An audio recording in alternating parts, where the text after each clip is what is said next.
Ward क्रमांक 4 मध्ये कचऱ्याचा प्रश्न गंभीर. घंटागाडी अनियमित, नागरिक त्रस्त. सांगली मिरज कुपवाड शहर महानगरपालिका हद्दीतील मिरज येथील वॉर्ड क्रमांक 4 मध्ये कचरा व्यवस्थापनाचा प्रश्न दिवसेंदिवस गंभीर होत चालला आहे. महापालिकेची घंटागाडी नियोजित वेळेनुसार एक दिवस आड येणे अपेक्षित असताना प्रत्यक्षात ती आठवड्यातून केवळ एकदा किंवा 2 वेळा येत असल्याची तक्रार नागरिकांकडून केली जात आहे. यामुळे नागरिकांसमोर कचरा टाकण्याचा मोठा प्रश्न निर्माण झाला असून अनेक ठिकाणी रस्त्यांकडे व पडीक प्लॉटमध्ये कचऱ्याचे ढीग साचलेले दिसून येत आहेत. या ठिकाणी महापालिकेकडून नियमित साफसफाई किंवा कोणतीही ठोस कारवाई होत नसल्याने परिसरातील अस्वच्छता वाढत आहे. स्थानिक नागरिकांच्या म्हणण्यानुसार घंटागाडी वेळेवर न येण्याबाबत वारंवार कारणे दिली जात असून काही वेळ चालकांकडून अयोग्य वर्तन देखील केले जात असल्याची तक्रार समोर येत आहे.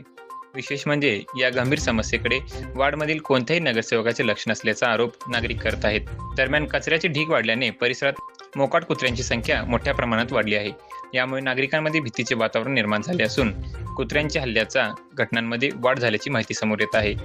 या सर्व पार्श्वभूमीवर महापालिका प्रशासन व संबंधित लोकप्रतिनिधींनी तातडीने लक्ष देऊन नियमित कचरा उचल, स्वच्छता मोहीम व मोकाट कुत्र्यांवर नियंत्रणासाठी उपाययोजना करणे आवश्यक असल्याची मागणी नागरिकांकडून केली जात आहे.